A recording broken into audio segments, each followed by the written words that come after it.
pregunta es la siguiente. ¿Son las inteligencias artificiales y en general el despliegue técnico sobre el ámbito laboral una amenaza para la generación de empleo?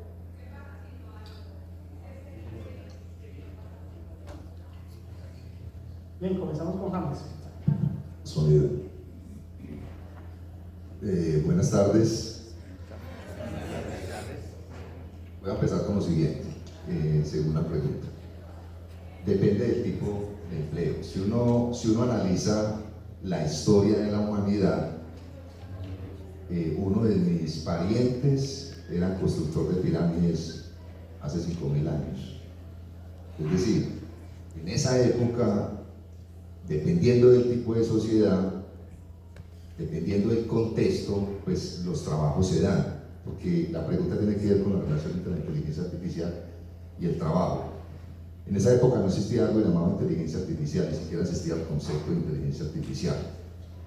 Si nos adelantamos un poco a, digamos, el Renacimiento, pues el que era pintor en el Renacimiento lo iba muy bien. El que trabajaba, digamos, en litografía lo iba muy bien. Eran trabajos muy buscados, o sea, la gente que trabajaba en esos temas, pues le iba muy bien. Llegó la revolución industrial, llegó la máquina a vapor y se perdieron muchos empleos en esa época porque llegó la máquina a vapor. Pero nadie va a llamar una máquina a vapor inteligencia artificial. Ahorita pues si me alcanza el tiempo hablaré por ese tema. Pero luego ya llegamos a este siglo y digamos mitad del siglo pasado y ya se empieza a hablar de inteligencia artificial. El concepto de inteligencia artificial fue acuñado por un científico en la conferencia de Dartmouth, es decir, eso no es algo reciente, eso no, hay mucha gente que piensa que la inteligencia artificial empezó con el ChatGPT, no, eso no es cierto.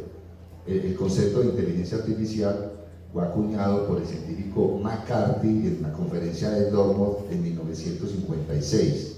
Él acuñó el término inteligencia artificial y lo definió como una rama de la informática, es decir, que tiene que ver con datos, una rama de la informática que crea máquinas capaces de emular o de hacer tareas que podrían de alguna manera reemplazar a los seres humanos. Esa más o menos fue la primera definición que se hizo de inteligencia artificial. Algunos autores están de acuerdo con esa definición, otros no, hay muchos matices sobre esa definición y quizás pueda cambiar, porque también habría que definir qué es inteligencia y qué es artificial. Entonces, por ejemplo, esta hormiguita que está por acá es inteligente, ninguna inteligencia artificial ha podido emular esta hormiga que está trabajando por acá. Es muy inteligente. Ahora, si ya haciendo después este breve contexto, si nos enfocamos en el tema del trabajo, entonces habría que ver en la actualidad, y digamos que las respuestas que yo voy a dar van a ser respuestas tentativas, gracias. Algunos empleos se perderán, otros surgirán. Entonces cuando, por ejemplo, ya no hay carteros, prácticamente ya no hay carteros, ahí me tocó cuando existían los carteros, ya ese oficio no está, hay oficios que han desaparecido, pero van a surgir nuevos oficios. Creo que me queda un minuto y medio, pero en el caso de Latinoamérica, también yo que he analizado pues este tema, esto va a llegar un poquito tarde, nosotros estamos muy rezagados en inteligencia artificial, o sea, que se va a acabar el empleo en Latinoamérica lo veo muy difícil, pero insisto en lo que dije al principio, hay muchísimos empleos, muchísimos tipos de empleos, entonces algunos empleos van a quizás a desaparecer, otros van a aumentar. Algunos dicen, por ejemplo, parece una contradicción, me dice cuando falta un minuto, que por ejemplo los programadores van a perder empleo, supuestamente algunos autores, porque los que diseñaron las inteligencias artificiales fueron programadores, pero ya hay inteligencias artificiales que pueden hacer programación, entonces parece una contradicción que sus mismos creadores vayan a terminar siendo de los primeros que van a quedar sin trabajo. Muy buenas tardes, fraternal saludo. Yo quisiera darle como un toque con cifras económicas y lo primero que se me viene es el estudio del trabajo de Future of Job. Y en ese contexto, pues obviamente el Foro Económico Mundial tiene cifras disponibles de la mayoría de países, cifras estadísticas, y eso ya nos da unas luces, tal vez inexactas un poco, pero es importante y relevante observarlas. Para el año 2030 se calcula aproximadamente una pérdida de los empleos que tenemos disponibles de más de 70 millones. Eso quiere decir básicamente, pues, es como unir a Colombia con otro país, ¿cierto? Es muchísimo. Se pierde, como ya lo decía también James, porque las revoluciones industriales van cambiando. Y en este momento estamos viviendo la cuarta revolución industrial, pero muy posiblemente estamos en el venimiento a una quinta.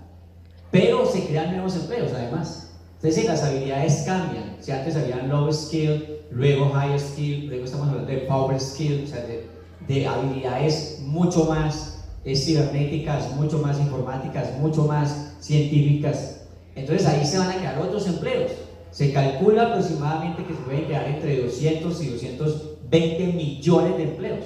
Estamos hablando que Estados Unidos es un país de 330 millones de habitantes. Para crear esa nueva economía, estamos hablando casi de un país del tamaño de Estados Unidos. O sea que si hacemos la diferencia, estaríamos más o menos teniendo un buen saldo a favor. Es decir, la inteligencia artificial podrá crear y creará empleos, pero son nuevos empleos con nuevas habilidades. Otra, me gusta mirarlo mucho desde el Producto Interno Bruto.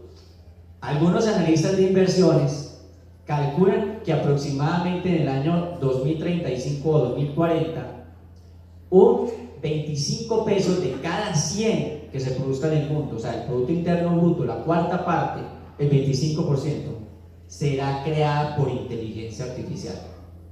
¿Eso qué quiere decir? Que el empleo va a tener un cambio feroz, enorme, y esas nuevas habilidades empezarán con nosotros con un proceso de tener que desaprender lo que hemos aprendido para pensar en nuevas habilidades. Ahora voy a colocar ejemplos en el mercado laboral.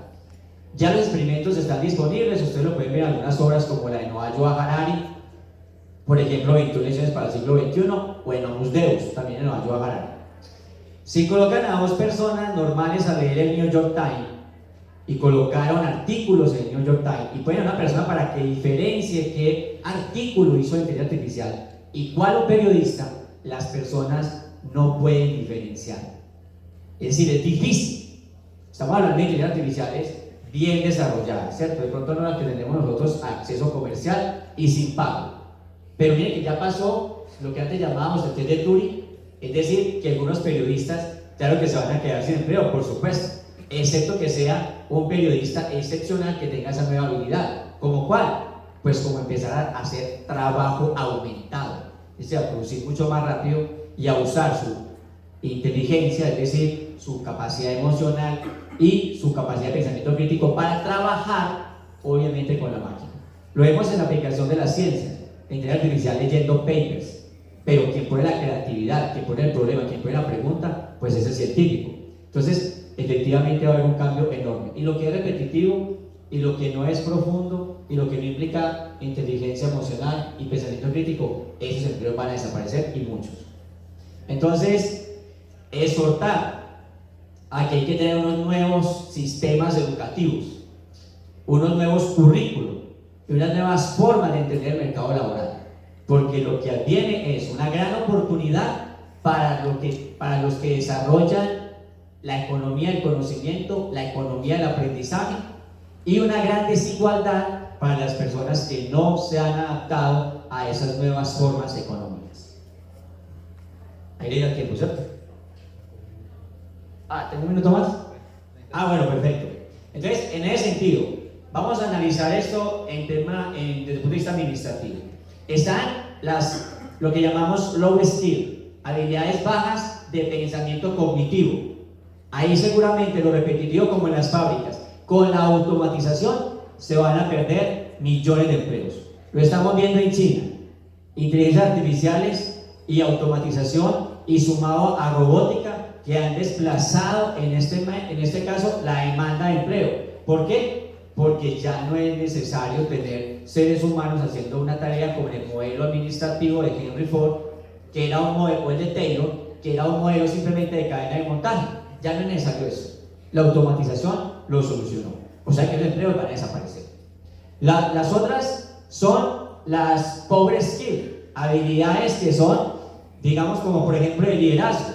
Eso no es posible con una inteligencia artificial, porque el que toma decisiones desde la racionalidad, desde el pensamiento y desde lo que necesita la población, pues lo necesita una persona con pensamiento crítico, con pensamiento creativo, con inteligencia emocional. Eso no lo puede hacer una máquina. La máquina analiza las variables y los datos, pero no puede hacer toma de decisiones asertivas a contextos humanos. Ahí se me acabó el tiempo, creo. Muchas gracias, doctor. Muy buenas tardes. Mi visión es un poco distinta y es que la respuesta corta es no, no estamos en peligro. La respuesta larga, y van mis 5 minutos. La evolución de la humanidad se ha basado, y ya está comprobado, que los primeros albores fueron de extrema violencia, de salvajismo, que era cuando mataba a la persona que estaba al lado sin importar si era la mamá o un familiar, simplemente lo echaba a la olla y se lo comía.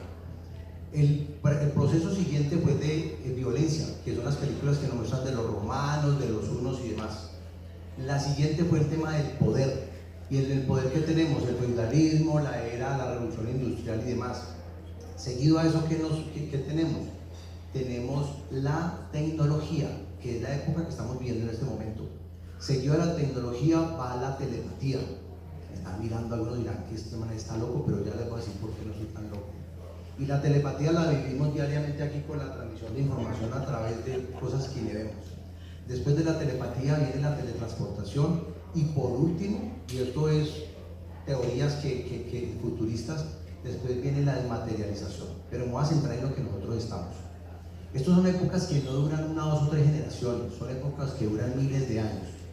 ¿Y por qué no estamos amenazados? Porque durante todas estas épocas la inteligencia artificial que estamos llamando ahorita, o la tecnología, lo que nos ha permitido es una sola cosa: mejorar la calidad de vida del hombre. Simple y llano. Cuando se inventó el fuego, mejoró la calidad de cómo comían y cómo vivían y cómo vivían. Cuando se inventó la rueda, cuando la revolución industrial, ahora lo mencionaban con la máquina de vapor, cuando se inventó el computador. Entonces, desde mi visión, lo que estamos es viviendo un momento muy afortunado en la historia de la humanidad, porque estamos accediendo a tecnología que nos está mejorando la calidad de vida. La pregunta mía es, ¿qué estamos haciendo con esa tecnología? Estamos pasando 4 o 5 horas pegados de un celular en una red social o todo el día viendo series en alguno de estos canales de streaming, o lo estoy utilizando para capacitarme, documentarme y, como se dice coloquialmente, subirme al bus cuando esté pasando. Entonces ahí es donde está la verdadera pregunta que uno se debería hacer. ¿Me voy a quedar sin empleo con la inteligencia artificial? Si yo me quedo haciendo lo que siempre he hecho, tareas mecánicas, que esas son las que están amenazadas por la inteligencia artificial, las que amenazan al ser humano con la inteligencia artificial, perdón, esas sí son las amenazadas. ¿Por qué? Porque hoy, desde el punto de vista de programación, de derecho y de muchas ciencias, yo simplemente le hace la pregunta a la inteligencia artificial y él da la respuesta, y crea un agente artificial y le hace el trabajo. Incluso lo puede automatizar y le hace procesos altamente efectivos. Pero el contacto humano, la persona, el abrazo. Yo soy uno que diariamente tengo entre 3 y 4 reuniones virtuales, y nunca se compara una reunión virtual a reunirse con alguien más, estrecharle la mano, mirarlo en los ojos y conversar. Y eso nunca lo va a poder reemplazar la inteligencia artificial.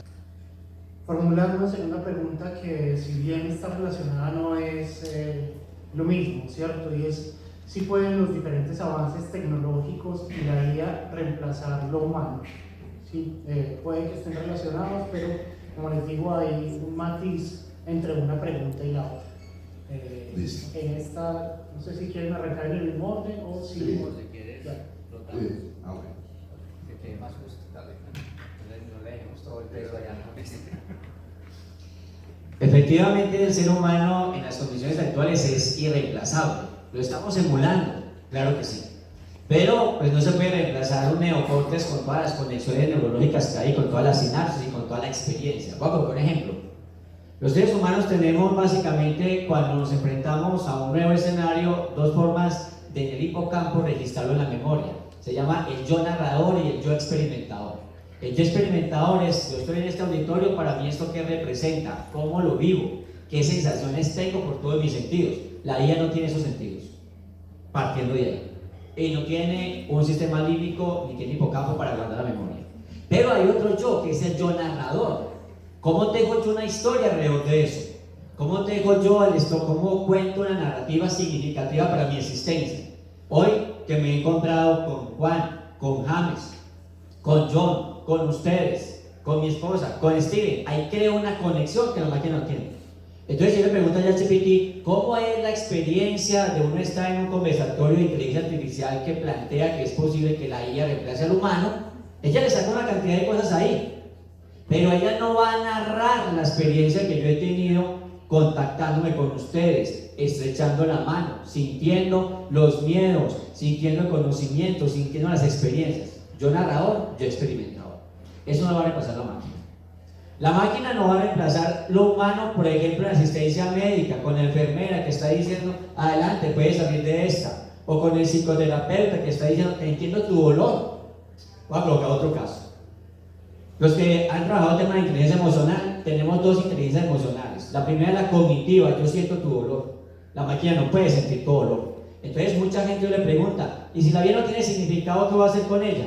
La máquina va a sacar, primero va a empezar desde donde fue entrenada. Puede haber sido que se leyó en 3 segundos la búsqueda de sentido de Víctor Frank, la máquina, y va a sacar una respuesta de ahí, pero el terapeuta sí ha sentido la muerte de un ser querido, el terapeuta ha sentido la tragedia. La narrativa que le puede al terapeuta a usted es muy diferente a lo que le puede responder el ChatGPT, porque inteligencia cognitiva es entiendo tu dolor, pero falta la otra inteligencia emocional, que es no solo entiendo tu dolor, sino que además lo comprendo, lo siento, lo vivo, y falta otra competencia emocional, que es la compasión o el caritas o el amor. La IA no va a hacer nada por uno. Tal vez el terapeuta diga, hombre, págame esos $100 de la terapia, pero sabes que te voy a invitar a un café ahorita más tarde. La IA no va a hacer eso. ¿Me voy a entender? Lo humano, lo estrictamente humano, no puede ser reemplazado por una IA. Emulado, por supuesto, con redes neuronales. Emulado, claro que sí, con cerebros digitales, por supuesto, aumentando el lenguaje de la IA. Emulado, claro que sí, una imitación, y tal vez una imitación, una pseudo-imitación. Ahora, lo que sí me preocupa, muchas gracias, lo que sí me preocupa es cómo la inteligencia artificial puede distorsionar. Por ejemplo, cómo la inteligencia artificial, cuando se comunican con un terapeuta IA, cómo puede distorsionar la historia, o cuáles son los retos y los riesgos de la IA. Voy a colocar algunos. La posverdad, cómo se crea información tan rápido para el entretenimiento, lo que yo llamo en este caso infochatarra, información vacía que solo quiere entretener para ganar dinero, para monetizar. Hay un tema con la posverdad, hay un tema con las fake news, con noticias falsas que dan con IA. Hay un tema grave porque eso sí distorsiona al ser humano. Ya no estamos hablando de reemplazarlo, sino de distorsionarlo. Por ejemplo, el entretenimiento, que en este caso hay una hiperinflación del entretenimiento cibernético. Es decir, personas que desde el marketing trabajan para adoctrinar, para hacer propaganda, ideología, persuasión. Lo vemos en política, por ejemplo. Lo vimos con 400,000 bots trabajando para la campaña de Donald Trump y llevándolo casi que a la presidencia. Entonces ahí sí hay un tema de distorsión del humano. Ahí cambia lo humano, no reemplaza, sino que lo cambia. Y así pues hay otra cantidad de hechos. Por ejemplo, una que me preocupa mucho es la brecha cognitiva. El hecho de que los seres humanos, si no podemos tener acceso a esos datos y a esa información, van a quedar prácticamente dos clases sociales. La clase social de los que manejan inteligencia artificial para desarrollar sus capacidades, estoy de acuerdo ahí con John, y las personas que no la usan, es decir, que van a quedar como ciudadanos analfabetos en inteligencia artificial. Y ahí sí va a haber un costo muy alto, el costo económico. Los que se van a quedar con el capital y los que van a quedar excluidos de él. Entonces ahí no hay que pensar en que van a reemplazar, sino que se va de alguna manera a distorsionar gran parte de la humanidad. Y ahí me dicen tiempo. Bueno, muy bien, de todas maneras es una reflexión muy profunda y aquí lo que queremos es expandir el debate, ¿cierto? ¿A quién le gusta el cine? Cine, películas. Libros y novelas de ficción. Listo, bajito de manos. ¿Quién sabe qué es primo negativo? primado negativo. Listo. Cuando Julio Verne escribió el libro de la Tierra a la Luna, fantasía. Cuando en los años 50, 40 y algo, 1900, siglo pasado, salió la novela Dick Tracy, nosotros la recordamos un poquito, era un detective que tenía un reloj con una pantalla con la cual se comunicaba con la estación. Fantasía. Díganme si eso existe hoy. Entonces la pregunta mía es, ¿ustedes quieren saber qué viene a futuro en la tecnología? Miren películas de ciencia ficción, miren, lean todo esto que supuestamente es futurista, y no necesitamos irnos 200 o 300 años atrás. Solamente hace 10, 20, 30 años habían cosas que eran apenas un sueño, y la curiosidad del ser humano lo lleva a investigar y a lograr todas esas cosas. Entonces, en esa pequeña parte difiero con mi nuevo amigo John Freddy, y es que la inteligencia sí nos va a reemplazar, no como seres humanos, pero no sé si ustedes se han dado cuenta que hoy en día los seres humanos no quieren tener hijos. Incluso ya hay procesos comerciales donde hay alquiler de vientres. Y durante la guerra de Ucrania descubrieron, y eso es otro contexto que no vamos a hablar hoy, de, entre comillas, en el buen sentido, granjas de mujeres embarazadas criando hijos para personas que no tenían o no podían. Entonces, no nos asustemos si dentro de 20 o 30 años vemos cosas que hoy nos parecen imposibles. ¿Y qué es la inteligencia artificial? Es de la tecnología, son conexiones, es energía. ¿Y qué es nuestro cerebro? ¿Y qué somos nosotros? Somos lo mismo, somos energía y somos conexiones. ¿Qué enseñó Matrix? La trilogía. Miren la Matrix con otros ojos, no la miren como entretención y que ¡ay, tan divertido! No estoy diciendo que vamos a llegar a ese punto donde la máquina nos lo lleguen a controlar, pero sí nos están preparando, y se los digo así despacito, y eso es lo que se llama el primado negativo. Y hay una paradoja que todavía se estudia en inteligencia artificial. Voy a resumirla acá porque eso es muy largo. ¿En qué consiste la paradoja? Lo difícil es fácil y lo fácil es difícil, pero ahí no explique todavía nada. Él hizo un estudio muy largo sobre las inteligencias artificiales y llegó a la siguiente conclusión. Resulta que el pensamiento abstracto es muy reciente en el ser humano, tiene más o menos 100.000 años. Por eso es que una inteligencia artificial me resuelve a mí ecuaciones muchísimo más rápido, o me crea un texto, un ensayo de una manera muy rápida. Eso es pensamiento abstracto. Usted le pone una ecuación a una inteligencia y esa la resuelve. Pero las cuestiones evolutivas que considera que nosotros ni siquiera pensamos para realizarlas, puse el ejemplo en la intervención pasada, el tema de la mano. Yo ahorita hablaba con el ingeniero William. La mano tiene 26 huesos. Quiero que investiguen si es verdad o mentira y me dicen ahora. Una mano es muy compleja y la mano hace acciones que un robot no hace. Yo he visto muchos videos de manos. Una de las empresas más importantes del mundo se llama, búsquenlo en YouTube, pero no lo hagan ahorita, se llama Boston Robotics. Boston Robotics es una empresa pionera. Usted muestra robots corriendo, haciendo volteretas, todo eso. Pero lo que plantea Morales es que una inteligencia artificial difícilmente va a hacer eso. O sea, algunos empleos, el profe dijo que relacionándola con la primera pregunta, vuelvo a insistir en eso, lo digo tentativamente, algunos empleos se perderán, pero otros no se perderán. ¿Cuáles no se perderán? Si ustedes quieren una numeración, pero va a ser muy corta. Las personas cuidadoras, por ejemplo. Mi madre, por ejemplo, le dio esto se llama, lo que llama derrame cerebral, accidente cerebrovascular, gracias, profe. Ahora, yo estaba con mi madre en la casa, o sea, llevarla al baño, bañarla, ayudarla a comer, eso es muy complejo. Y son cosas que el cuerpo humano hace de una manera fácil, pero un robot no es capaz de hacerla. Entonces, alguien podría decir, profe, pero lo va a hacer dentro de 100 años, pero yo lo digo tentativamente.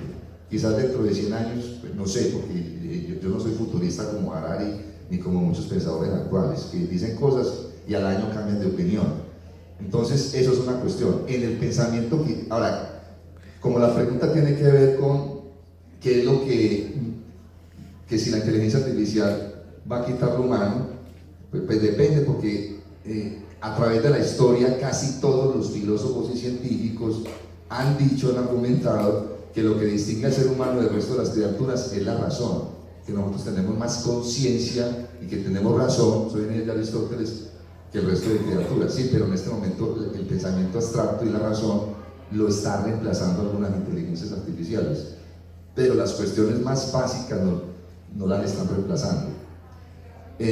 Hay una anécdota porque ahorita citaron a Henry Ford, yo no sé si esta anécdota es real o es ficción, pero la voy a decir acá, que Henry Ford citó al presidente del sindicato a que recorrieran la presa. Entonces Henry Ford le dijo al presidente del sindicato: mire, voy a traer robots, automatizar para que construyan los carros. Y los robots no se van a cansar y los robots no van a hacer huelga, le dijo Henry Ford al presidente del sindicato.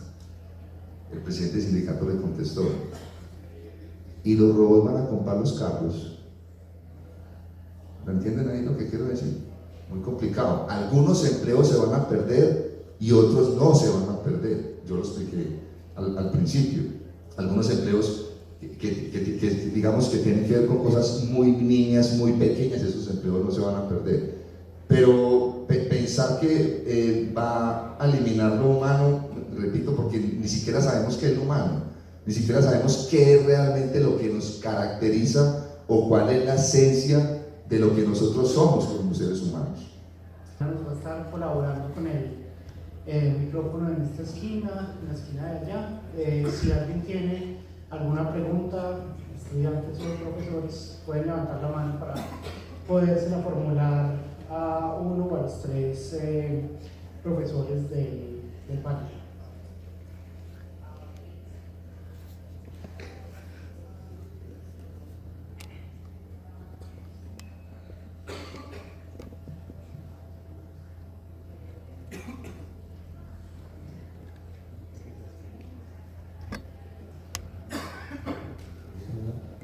Hola, una pregunta que yo tengo principal, mi nombre es Manuel Gutiérrez, es que en cuánto tiempo, pues como avanza de la tecnología, en cuánto tiempo creen que nosotros llegaríamos a ser dependientes de la inteligencia artificial, porque pienso que en algún momento vamos a, tarde o temprano, la inteligencia artificial va a desarrollar ese tipo de sensaciones que nosotros tenemos, y en cuánto tiempo más o menos podría ser que lleguemos a ser dependientes de ella.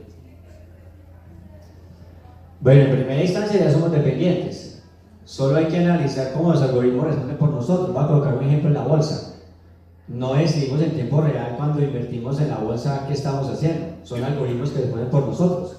De manera que si llega una nueva pandemia, entonces los algoritmos de inteligencia artificial va a estar diciendo: ahí viene una cantidad de posible dinero en el mercado farmacéutico.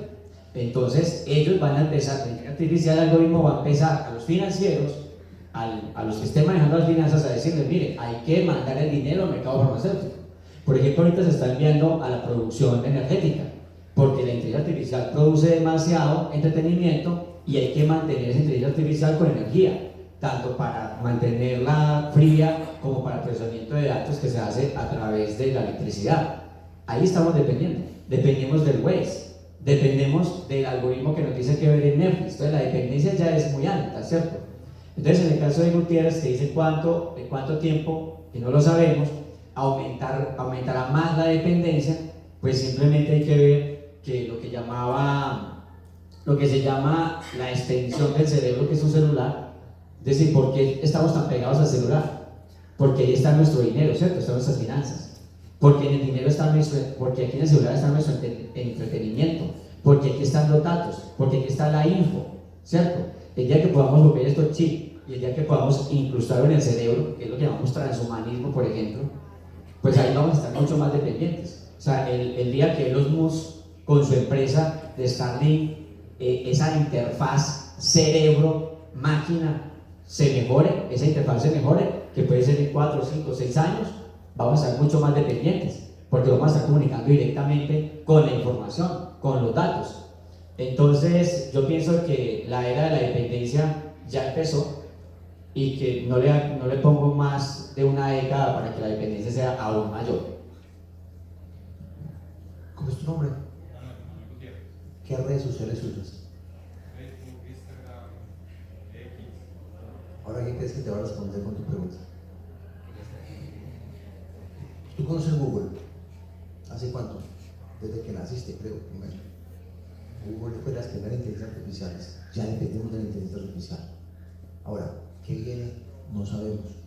Bueno, es nuestra responsabilidad de definir qué tan dependientes vamos a ser de ellas. Hasta dónde vamos a permitir que nos controlen o no. Y ahí es donde se define la pregunta, que la palabra es, ¿qué es dependencia? Y dependencia de lo que yo no puedo controlar. Entonces uno puede ser dependiente de los chocolates, de las series, de una pareja, hasta del mismo deporte. No, es que si yo no voy al gimnasio hoy y se ponen así que no saben qué hacer, eso genera una dependencia. Entonces la pregunta, ya respondiendo puntualmente, es, desde mi punto de vista, hace rato estamos siendo dependientes de la inteligencia artificial y todo lo que ello conlleva. La pregunta es, ¿hasta qué punto yo lo voy a controlar para que sea yo, y repito, que yo sea el que controle y decida qué hago con ese conocimiento, con esa tecnología de inteligencia artificial, y no que sea ella la que decida sobre mí? Para terminar, ¿quién no es capaz de parar una serie en 2, 3 capítulos? No, es que no voy a ver otro, no, es que no voy a ver otro. O hacer el scroll infinito en redes sociales, y el otro, y el otro, y el otro. Entonces ya somos dependientes. Voy a contestar de una manera muy didáctica. Esta es mi libretica, ahorita me la puedo mostrar. Yo casi no utilizo portátil para ponerme a hacer apuntes, yo lo hago en cuaderno. Hay estudios que muestran que esto retiene más. Yo leo libros, no leo libro digital. Yo compro un libro físico, lo leo, tomo apuntes. Ellos están diciendo algo que comparto, puede que otras cosas me separe de ellos. Estamos dependientes de muchas cosas. Ahora, si la pregunta puntual suya es cuándo vamos a estar completamente dependientes, no lo sé. Freddy dice que 10 años, yo lo dije desde el principio, no sé, yo soy escéptico con eso. O sea, totalmente dependientes de ello. Ya depende de nosotros. Hay autores que hablan lo contrario, por ejemplo, Lewis Darnell, que es un científico, tiene un libro donde plantea qué pasaría si toda la inteligencia artificial se acabara, qué haríamos nosotros en este mundo, ¿cierto? ¿Qué estaríamos si Facebook en este momento desapareciera? Si cayera un misil en Silicon Valley, un ejemplo. Silicon Valley es donde están pues, las grandes empresas. Entonces, ¿qué nos ponemos a hacer? Hay carros que ya dependen de la inteligencia artificial. Si en este momento hubiera un colapso en muchos carros, mi carro andaría, porque mi carro no depende de inteligencia artificial, pero los carros actuales sí dependen de las inteligencias artificiales. Entonces tiene muchas respuestas a su pregunta, que es una pregunta que me parece muy pertinente. Yo le recomiendo, usted que está joven, haga lo que yo le digo, aunque yo no doy consejos, intente ser menos dependiente de esas redes sociales. Buenas tardes. Soy el profesor. Buenas tardes. Soy el profesor William Prado de la Facultad de Tecnología de la Universidad Tecnológica de Pereira. Tengo una pregunta acerca de una serie de conceptos que dio el profesor Mauricio Gaona la semana pasada, jurista, constitucionalista e investigador, que todos conocemos. Tal vez lo conocimos muy bien por un debate que hizo en el tema constitucional con el exministro Eduardo Montalegre. Y me preguntaba en el sentido de que él daba un futuro muy oscuro en términos de que el presente, el futuro, se va a dar grandes diferencias a partir de los países que producen, a partir de la inteligencia artificial, que producen inteligencia artificial, y los países que no. Entonces, eso concuerda un poco con que vamos a tener muchas dificultades en términos laborales, en términos de riqueza, en términos de acceso a la información, y parece que él dice que Colombia ya perdió esa oportunidad. Dice que ya la perdió, porque estamos discutiendo cosas de siglos pasados y no el futuro que nos concierne. Estamos discutiendo a través de la guerra, de la paz, de los extremos, y no estamos pensando realmente en el futuro y en producir. Y en ese escenario, yo quisiera preguntarles a ustedes cuál sería el papel que realmente tienen que tener las universidades y los programas de formación tendientes a que ese futuro un poco oscuro que Mauricio Gaona predice para nosotros, pues se cambie y lo podamos cambiar a través de las universidades y de lo que hacemos, que es la formación. Muchas gracias. Profesor William Prado, no, muchas gracias a usted. En primera instancia, todos sabemos las dificultades que tiene la investigación científica en nuestras universidades. En otra conferencia expliqué esta relación que es terrible. La voy a describir. Harvard tiene aproximadamente 19.000 investigadores. Si tenemos en cuenta que las personas que estudian en la universidad investigan, los docentes investigan, los egresados investigan. Es decir, Harvard no es solamente una comunidad de estudiantes, sino todo un ecosistema de aprendizaje hasta siempre. Es impresionante. Pero lo que invierte en un año puede superar hasta los 3 billones. Colombia no alcanza ni a 400.000 millones dedicados a la investigación científica. O sea que lo primero es que si la universidad tiene primero docencia, investigación y proyección social, la investigación científica tiene que ser fundamental. Se invierte mucho más en una película como Avengers Endgame que con marketing, con la película, y lo que generó más de, diríamos, $1.000 millones. Estaríamos hablando de unos 3.4 billones o 3.8 billones, depende del dólar. Si el dólar está a cómo voy, a 3.900, 4.000. Estaríamos hablando de 4 billones una película. Y Colombia 10 veces menos, porque 400.000 para investigación científica. Entonces, lo primero para no quedar rezagados, profesor William, es crear políticas públicas en Colombia donde la investigación científica se desarrolle, en este caso, con más presupuesto. Porque no puede ser que la tecnológica tenga 120 o 130 grupos de investigación científica para una comunidad de 20.000 estudiantes.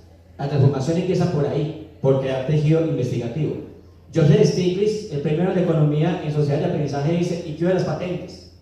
¿Qué hacemos con las patentes?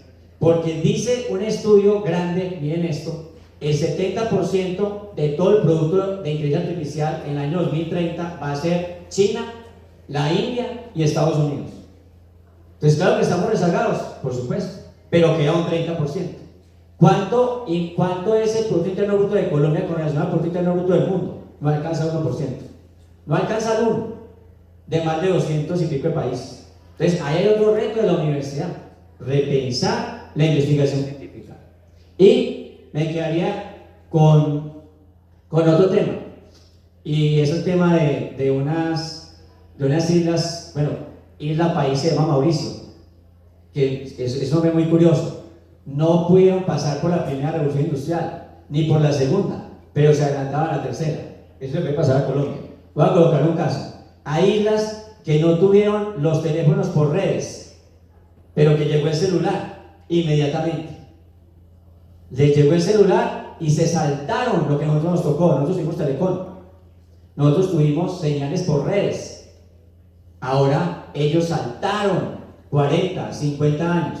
Nosotros no tuvimos ilustración, no tuvimos romanticismo, nosotros no tuvimos una revolución industrial, nos toca saltarnos.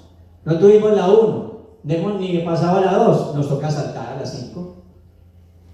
Ese es el tema. ¿Y cómo se hace? A través de apropiación social del conocimiento. Es decir, valorar el conocimiento, usar el conocimiento y resolver problemas con el conocimiento, en este caso problemas tecnológicos, científicos y todo lo que tiene que ver con el desarrollo social y humano. Así la veo yo, no veo otra forma. Es decir, casi que